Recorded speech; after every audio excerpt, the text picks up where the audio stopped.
Welcome to Sophie Daddy's channel. Today, we are diving into a real financial whodunit, the mystery of the missing risk premium. Seriously, for more than a decade, a key piece of the bond market just, poof, vanished. So let's get our investigation started and see if we can crack this case. All right, here's our game plan. First, we're going to look at the central mystery, this idea of negative yields that just broke everyone's brain. Then we'll identify our main suspect, something called the term premium.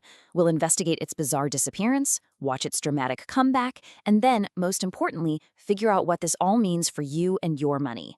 So first things first, the negative yield mystery. We're kicking off with a paradox that honestly seemed to fly in the face of financial common sense for years. It left a lot of very smart people just scratching their heads. I mean, just think about this question for a second. It sounds absurd, right? If you lend someone money, you expect to get paid for it, especially if you're locking that money up for a whole decade. You're taking on risk. You should be compensated, not charged a fee.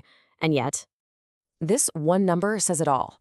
At the peak of the pandemic chaos in 2020, the extra compensation you got for holding a 10-year treasury bond dropped to negative 1.5%. I mean, let that sink in. Investors were literally paying the government for the privilege of taking on 10 years' worth of risk. This wasn't just a blip. This was the strange new reality for a long, long time.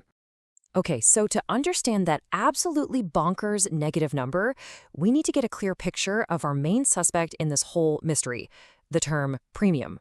What even is it? In the simplest terms, the term premium is your risk cushion. It's the extra bit of yield you demand for locking up your money for, say, 10 years, instead of just buying a one-year bond over and over. A lot can happen in 10 years. Inflation could spike, for one. The term premium is your payment for dealing with that uncertainty. You know, the way we think about this has really changed over time. The old school theory was pretty simple. It basically said long-term yields are just an average of what everyone thinks short-term rates will be in the future. But that idea had a huge flaw. It assumed investors don't care about risk, and we do. We're human. The modern reality is much smarter. It says, yeah, expectations matter, but you also have to add in our suspect, the term premium, to pay us for taking that risk. And this little equation here is really the whole story. Don't worry about the math. All it's saying is that a long-term yield has two basic ingredients. The first part is the market's best guess on future rates. And that second part, the TP, that's our guy, the term premium. It's that extra slice of compensation for taking on all that long-term risk. Now here's a crucial detail. You can't just go look up the term premium on your Bloomberg terminal. It's kind of invisible. So economists had to build a special tool to see it. That tool is called the Adrian-Crump-Munch model, or ACM model, and it's basically the gold standard that the New York Fed uses to estimate this powerful unseen force in the market. Okay, so now we've identified our suspect, and we know how to track it. But this is where the plot really thickens. Let's investigate the case of its strange disappearance, an anomaly that went on for over a decade. This timeline basically lays out the crime scene for us. It all starts after the 2008 financial crisis, when central banks fired up the money printers with something called quantitative easing, or QE. And you can see the effect almost immediately. By 2014, the term premium goes negative and pretty much stays there, hovering around zero for years, until the pandemic just slams it to that historic low. It was a bizarre new world for investors. So, who did it? Who made the risk premium disappear? Well, we've got two main culprits. First, QE. You had central banks acting like a giant vacuum cleaner, sucking up trillions of dollars in government bonds. They were this huge buyer who didn't care about price, and that just crushed the need for anyone else to get paid for risk. And second, we had this long period of what economists call secular stagnation, super low growth and really, really stable, low inflation. The future just didn't seem that scary, so investors didn't demand much of a risk cushion. But of course, that era couldn't last forever. And that brings us to the big plot twist in our story, the Great Normalization. This is when risk came roaring back into the system.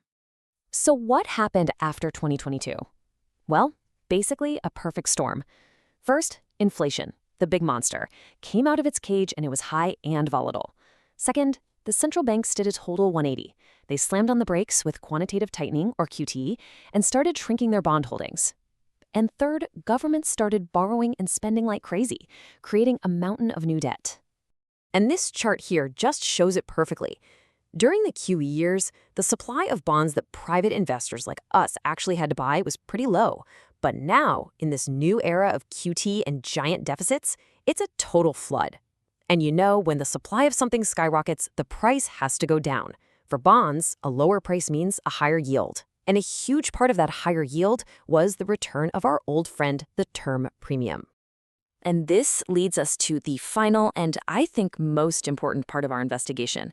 Why on earth does any of this academic-sounding stuff matter to you? Well, because the fallout from this change is huge, and it's affecting every single person's portfolio.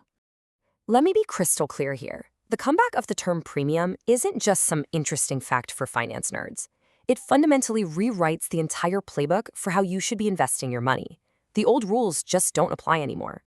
This table shows you exactly what I mean. Just look at the left column. That was the game plan when the premium was negative. You wanted to avoid long-term bonds because you weren't getting paid to own them. You had to go into riskier stuff to reach for yield. Now look at the right column. That's today. With a healthy risk premium, owning those safe long-term government bonds suddenly makes sense again.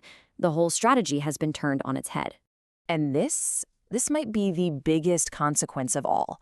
For like 20 years, we lived in a golden era where bonds were the perfect insurance policy for your stocks.